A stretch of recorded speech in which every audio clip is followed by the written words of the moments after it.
ನವಲಗುಂದ ತಾಪಮಾನ ಹೆಚ್ಚಿಗೆಯಿಂದ ಸಾರ್ವಜನಿಕರು ಹಾಗೂ ರೈತರು ತುಂಬಾ ಕಂಗಾಲಾಗಿದ್ದರು. ಆದರೆ ಶುಕ್ರವಾರ ಸಂಜೆ ಮೋಡ ಮುಸುಕಿದ ವಾತಾವರಣ ಪಟ್ಟಣದಲ್ಲಿ ಇದ್ದರೂ ಭಾರೀ ಗುಡುಗು ಸಹಿತ ತುಂತುರ ಮಳೆ ಹನಿ ಮಾತ್ರ ಇದ್ದು, ಇನ್ನು ತಾಲೂಕಿನ ಅಳಗವಾಡಿ, ಜಾವೂರ, ಹೆಬ್ಬಾಳ, ಶಾನವಾಡ, ಹಾಳಕುಸುಗಲ್ಲ ಭಾಗಗಳಲ್ಲಿ 1 ತಾಸಿಗೂ ಹೆಚ್ಚು ಮಳೆಯಾಗಿದ್ದರಿಂದ ತೆಗ್ಗು, ಬದುಗಳು ನೀರು ತುಂಬಿ ಆಡು, ಕುರಿ, ಎತ್ತು, ಜಾನುವಾರುಗಳಿಗೆ ಕುಡಿಯಲು ಮಳೆ ನೀರು ಅನುಕೂಲವಾಗಿದೆ.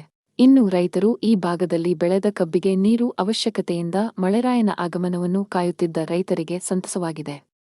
ಕಬ್ಬು ಬೆಳೆದ ರೈತರಿಗೆ ಈ ಮಳೆ ಅಮೃತವಾಗಿ ಪರಿಣಮಿಸಿದೆ. ಈ ಮಳೆಯಿಂದ ರೈತರು ಮುಂಗಾರು ಒಳ್ಳೆಯ ಬೆಳೆಯ ನಿರೀಕ್ಷೆಯಲ್ಲಿ ಇದ್ದಾರೆ.